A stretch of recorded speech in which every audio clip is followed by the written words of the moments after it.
नमस्कार मित्रांनो, नशिबान या मालिकेच्या आजच्या भागामध्ये आता जेव्हा गिरिजा ही आपल्या घरी येते आणि दरवाजा उघडून आत येते तर तिला तेव्हा घडलेला सर्व काही प्रकार आठवतो आणि पुन्हा आता तो सगळा प्रकार आठवून मात्र जी घराची अवस्था झालेली आहे तर ती पाहते. सगळं सामान इकडे तिकडे अगदी अस्तव्यस्त पसरलेलं असतं. आईचा फोटो आहे, तो फोटोसुद्धा फुटलेला असतो. जे आता बारीक सारीक सामान आहे इकडे तिकडे अगदी फेकून दिलेलं असतं. सर्व काही आता नागेश्वरच्या माणसांनी ते जे आहे ते शोधण्यासाठी हे सर्व केलेलं असतं. तेव्हा आता गिरिजा आत येते. गिरिजा आता आईच्या फोटोकडे बघते, डोळ्यात पाणी येतं. तेव्हा ती विचार करते की हे सर्व कोणी केलं असेल, नक्की कोणी आत आलं असेल का. तेव्हा आता गिरिजाला पुन्हा आता आपल्या बाबांचे शेवटचे ते फोन आठवतो. जेव्हा बाबा फोनवर म्हणलेले असतात की तू आत्ताच्या आत्ता मला येऊन भेट, फोनवर सांगण्यासारखं असं काही नाही.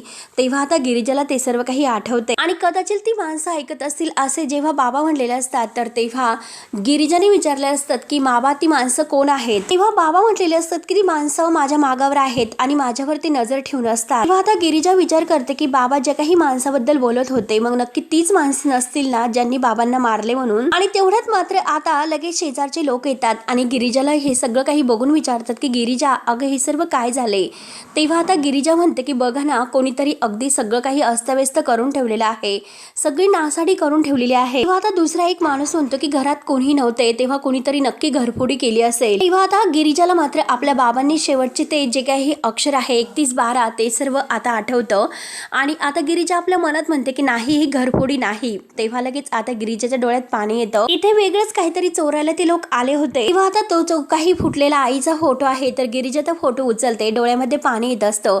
तेव्हा आता त्या फोटोकडे ती सारखी बघत असताना आता शेजारचे काका म्हणतात की गिरिजा चल आम्ही तुला आवरण्यासाठी सगळं काही मदत करतो. त्यावर त्या गिरिजा म्हणते की नाही काका, तुम्ही सगळेजण आता येथे माझ्या मदतीसाठी आलात, खरंच मी तुमची खूप आभारी आहे. आणि या तुम्ही असे बोलून आता ती तो फोटो मात्र आता वर भिंतीवर लावून देते आणि तो फोटो लावून दिल्यानंतर मात्र आता ती नमस्कार करते त्या फोटोला आणि तेवढ्यात तिच्या मागून आता सगुना मावशी येते.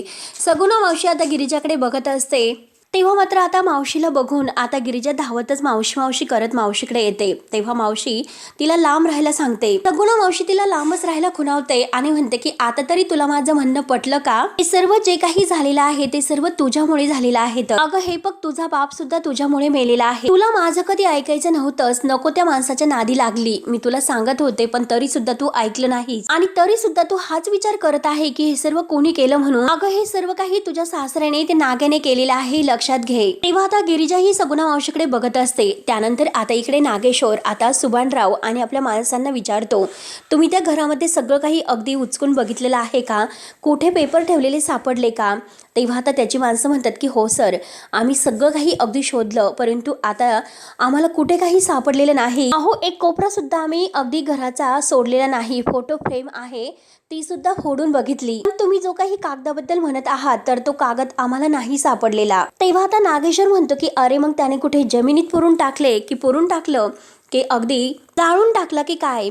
तेव्हा आता नागेश्वर चिडलेला असतो तर सुभानराव म्हणतो की हे बघा साहेब, तुम्ही चिडू नका नाहीतर तुमचा बीपी वाढेल, तुम्हाला मी गोळी देऊ का. तेव्हा आता नागेश्वर खूपच संतापतो आणि म्हणतो की हे बघा सुभानराव, आता गोळी मी तुम्हाला घालेल, लक्षात ठेवा. जर ते कॉन्ट्रॅक्ट आमच्या समोर नाही आणले तर तुमच्या लक्षात काय येत नाही, जर हे कॉन्ट्रॅक्ट मात्र आता त्या गिरिजाच्या हातात जर पडले तर काय होणार आहे ते. आणि आम्हाला सुद्धा आता तिला गप्प करावंच लागेल. काही झालं तरी 6 महिने आम्ही काहीच करू शकत नाही, अगदी तिला हात सुद्धा लावू शकत नाही, तिच्या केसाला सुद्धा धक्का लावू शकत नाही कारण आमच्या हात दगडाखाली आहेत. तेव्हा आता सुभानराव म्हणतो की नागेश्वर साहेब अहो जरा शांत व्हा, आपल्याला काही झालं तरी ते कॉन्ट्रॅक्ट सापडेल. तेव्हा नागेश्वर म्हणतो की काही झालं तरी ते कॉन्ट्रॅक्ट आपल्याला अगोदर सापडायला पाहिजे. आणि आता नागेश्वर मात्र त्या 2 गुंडांना म्हणतो की हे बघा जरा डोकी चालवा आणि काही करून आता ते कॉन्ट्रॅक्ट सापडा, जरा आता विचार करा आणि ते कॉन्ट्रॅक्ट कुठे असेल ते सापडून काढा. नाहीतर त्या दत्त्याने मात्र ते कॉन्ट्रॅक्ट कुठेतरी कुणाकडे तरी दिलं असेल, कुठेतरी ठेवलं असेल. जरा डोकी वापरा आणि मानाखाली घालून अगदी असं तोंड घालून बसू नका. आणि आता सुभानराव आणि त्याचे ते गुंड आता तो कॉन्ट्रॅक्ट कुठे आहे नेमकं हे पुन्हा शोधायला जातात. त्यानंतर आता इकडे सगुना ही आता गिरिजाला म्हणत असते की हे बघ ही फक्त सुरुवात आहे, हे सगळं केलं तर ती तुझ्या सासऱ्याने केलेलं आहे नागेने. तेव्हा मात्र आता गिरिजा म्हणते की सगुना मावशी हे बघ मला माहिती आहे की तुझा नागेश्वरवर किती अगदी राग आहे तो, आणि तू मला ज्या काही त्यांच्याबद्दल गोष्टी सांगितल्या तर त्यातील कोणत्याही गोष्टी चुकीच्या नाहीत. तेव्हा सगुणा म्हणते की अगं मी तुला सांगत होते ते सगळं काही बरोबर आहे. आणि गिरिजा म्हणते की त्यांनी माझी फसवणूक तर केलेली आहेच, पण मावशी हे बघ. तेव्हा सगुणा म्हणते की अगं आता काही उपयोग नाही, कारण तुझे डोळे उघडण्यासाठी खूप उशीर झालेला आहे. जेव्हा दत्तू मेला तेव्हाच मला समजलं होतं की हा सगळं काही त्या नागेचंच कांड आहे, त्यानेच दत्तूला मारलं असेल. तेव्हा आता गिरिजा म्हणते की मावशी अगं तू सांग आता मी काय करू, मला खरंच काही कळत नाही. तेव्हा आता सगुणा मावशी म्हणते की अगं हे बघ, तुझी मदत मात्र आता कोणीही करू शकत नाही. मी सुद्धा आता तुझी मदत नाही करू शकत. मी तुला 1000 वेळा सांगितलं होतं, पण तरी सुद्धा तू स्वतःहून यात उडी मारलीस. आणि हे बघ गिरिजा, आता तुझा खेळ संपलेला आहे, आता काही होणार नाही. तेव्हा आता गिरिजा म्हणते की नाही मावशी, कधीही माझा खेळ नाही संपू. तो खेळ तर अजून सुरूच झालेला नाही, तो खेळ कसा संपेल. आता मात्र मी लढणार म्हणजे लढणारच, कोणी माझ्या सोबत असो किंवा नसो, पण काही झालं तरी आता मी लढणार. माझी ही लढाई मात्र आता मी एकटीच लढणार. आणि जर मावशी तू म्हणत असेल की माझ्या वडिलांच्या अगदी खुनामागे म्हणजे आता त्या नागेचा हात आहे, तर मात्र मी आता त्यांना सुद्धा नाही सोडणार, हे लक्षात ठेव. जोपर्यंत मी माझ्या बाबाच्या खुन्याला शिक्षा देत नाही तोपर्यंत आता ही गिरिजा गप्प नाही बसणार. तेव्हा आता सगुणा मावशी तिला ऑल द बेस्ट करून तेथून निघून जाते. तेव्हा आता गिरिजा हार मानत नाही आणि गिरिजा आता देवी आईला हात जोडते आणि देवी आईला म्हणते की मला माहिती आहे देवी आई, मी एकटी नाही म्हणून तू आहेच माझ्यासोबत, कसंही करून तू देवी आईच्या देवळाजवळ ये.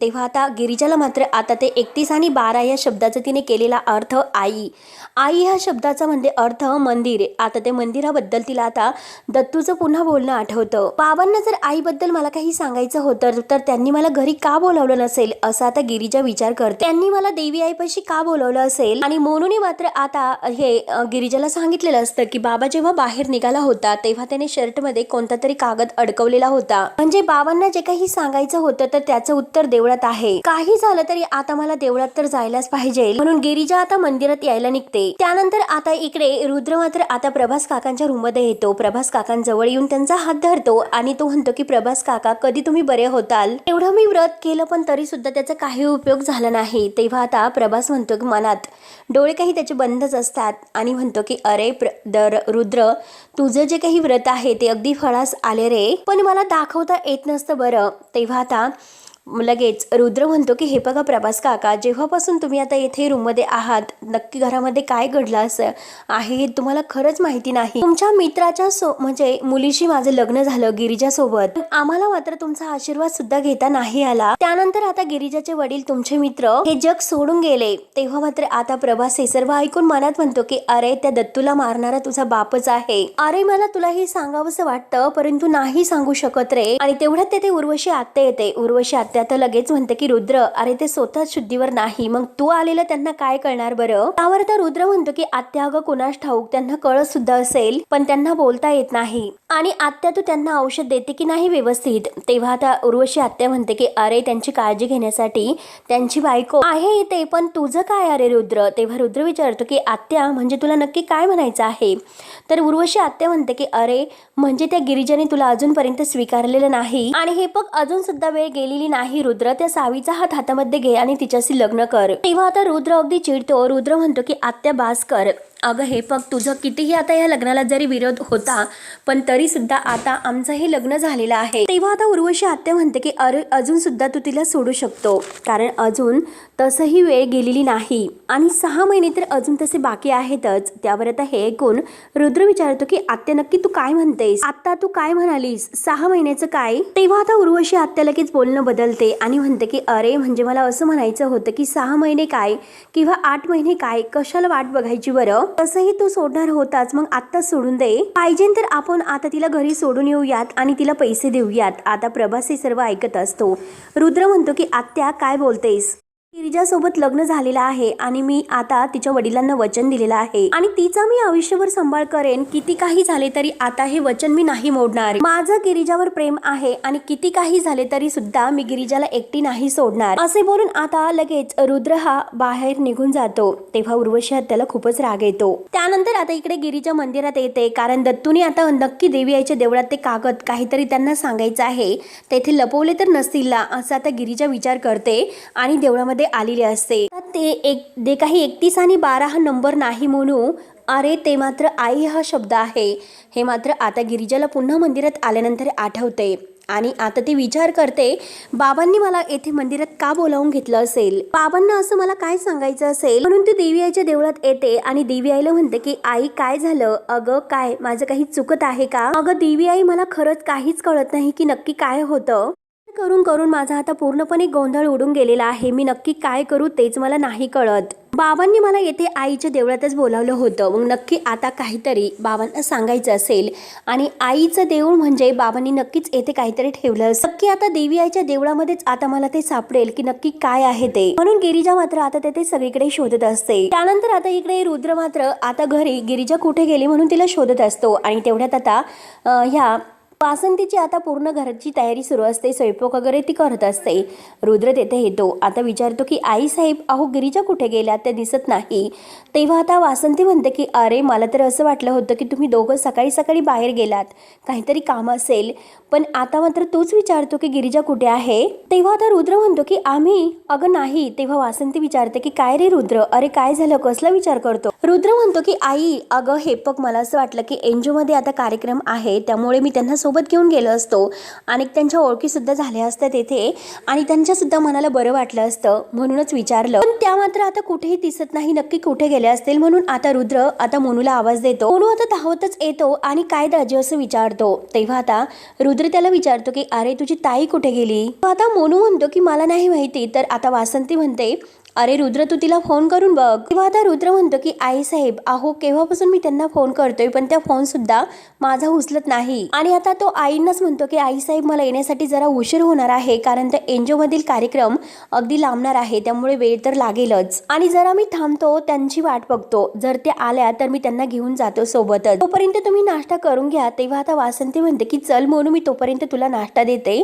तेव्हा आता इकडे गिरिजा देवी आईच्या मंदिरात आत येते आणि मंदिरात आत आल्यानंतर म्हणते की देवी आई, माझ्या मनात जो काही गोंधळ सुरू आहे तर तो तुलाच माहिती आहे आणि तूच आता तो गोंधळ सगळं काही मिटू शकते. मला सांग ना ग आई, अगं नक्की माझ्या बाबांना काय सांगायचं असेल. अगं देवी आई, कोण माणसं होती की माझ्या बाबांच्या मागे लागली होती, ती माणसं घरी का आली असतील आणि माझ्या घराची अशी नासधूस त्यांनी का केली असेल. म्हणून गिरिजाला पुन्हा आपल्या घराची ती अगदी झालेली अवस्था सगळं काही आठवते आणि आता ती अगदी बघतच असते. देवी आई, काही झालं तरी मला उत्तर दे, मला उत्तर दे, मला उत्तर हवं आहे, मला उत्तर हवं आहे. म्हणून आता ती वर अगदी घंटेकडे बघत असते. जोपर्यंत देवी आई तुम्हाला उत्तर देणार नाही तोपर्यंत मी तुझ्या दारातून नाही हलणार. इथेच उभा राहून मी घंटानाद करतच राहील, मी तुझ्या दारातून मागे नाही जाणार. त्यानंतर मात्र आता इकडे रुद्र गाडीतून बसतो आणि तो कार्यक्रमाला जायला निघलेला असतो. आणि तेवढ्यात सावी सुद्धा त्याच्या मागून येते आणि गाडीमध्ये बसते आणि त्याला म्हणते की चल लवकर रे, आपल्याला उशीर होतोय. रुद्र म्हणतो की सावी काय करतेस, तुला वेळ लागलं तर नाही ना. त्यावर तर सावी म्हणते की हो, वेळ तर मला लागलेला आहे, पण तुझं. तेव्हा आता लगेच रुद्र म्हणतो की सावी हे बघ, मला कार्यक्रमाला उशीर होतोय, सगळेजण माझी वाट बघत आहे, मला तेथे जाऊन दे, सगळेजण खोळंबलेले आहेत. तेव्हा आता सावी म्हणते की अरे रुद्र तू असं काय करतो, तू मात्र आता एनजीओच्या फंक्शनला मात्र तुझ्या बायकोसोबत जाणार आहे असं तू सगळ्यांना सांगितलेलं आहे ना.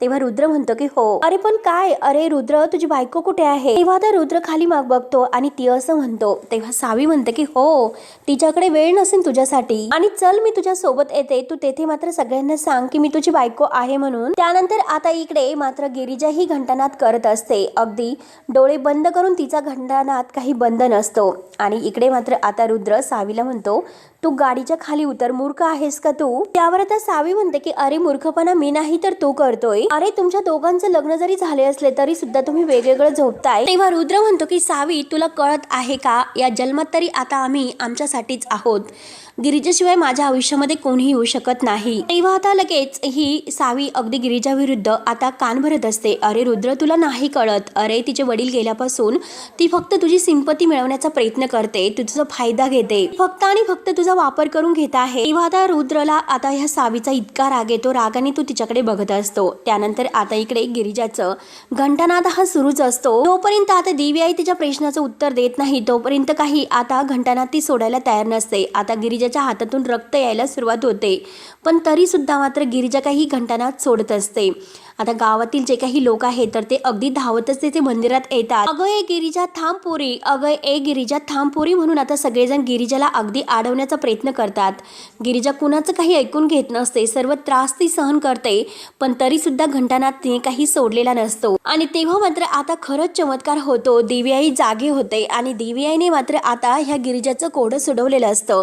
कारण आता जी काही घंटा आहे तर ती घंटा काही वाजवायची गिरिजा सोडवत नसते आणि होतो काही चमत्कार, मात्र आता ती घंटा तुटते आणि आता त्याशिवाय मात्र आता गिरिजा तेथे पोहोचू शकत नाही हे देवीआईने ओळखलेलं असतं. म्हणून आता ती घंटा तुटते आणि तिकडे अगदी दुसरीकडे जाऊन पडते. गिरिजा त्या घंटेमागे धावते. गावातील लोक गिरिजाला अडवत असतात की अगं पोरी हाताकडे बघ, हातातून रक्त येत आहे. तेव्हा आता गिरिजा जेव्हा घंटा जेथे पडते तर तेथे ती घंटा उचलायला जाते आणि तेव्हाच आता तेथील त्या गबाळामध्ये त्या अगदी अंधुक असं ते कागद तिला दिसतात. ते कागद दिसल्यानंतर आता तिला पुन्हा मोनूचं बोलणं आठवतं. कारण जेव्हा आता बाबा घराच्या बाहेर निघला होता तेव्हा त्याच्या शर्टमध्ये कसला तरी कागद त्याने ठेवलेला होता. तेव्हा गिरिजा मात्र आता ते कागद उचलते आणि ते कागद उचलून मात्र आता त्याला रक्ताचे हात लागलेले असतात. आणि गिरिजा जेव्हा ते कागद उचलून बघते तर काय, आता एक खूप मोठा धक्का गिरिजाला बसलेला असतो. कारण आता गिरिजाला मात्र जे काही तिच्या लग्नाचे ते कॉन्ट्रॅक्ट पेपर्स आहे तर ते पेपर्स आठवतात आणि आता नागेश्वर आणि तिच्यामध्ये झालेलं ते कॉन्ट्रॅक्टचे ते पेपर्स आता बाबांकडे आले कसे, म्हणून आता गिरिजा ते पेपर वाचत असते आणि गिरिजाच्या सर्व काही लक्षात येते. तेव्हा आता मित्रांनो शेवटी गिरिजाच्या हातामध्ये आता ते पेपर्स लागलेले असतात आणि देवीआईने तिचं आता अगदी जो तपश्चर्या आहे ती पूर्ण केलेली असते आणि शेवटी त्याचं फळ तिला मिळते. तेव्हा आता मित्रांनो हा भाग तर येथे संपतो. पुढील भागामध्ये आता नक्की आता बाबांचा खून कशामुळे झालं हे गिरिजाचं सत्य आता लक्षात येते आणि गिरिजा मात्र आता नागेश्वरचा बदला घेण्याचं ठरवते. आता मात्र गिरिजा ही जंगलामध्ये आता नागेश्वरला बोलावते आणि प्रत्येक ठिकाणी आता तिने 3 पाट्या केलेल्या असतात.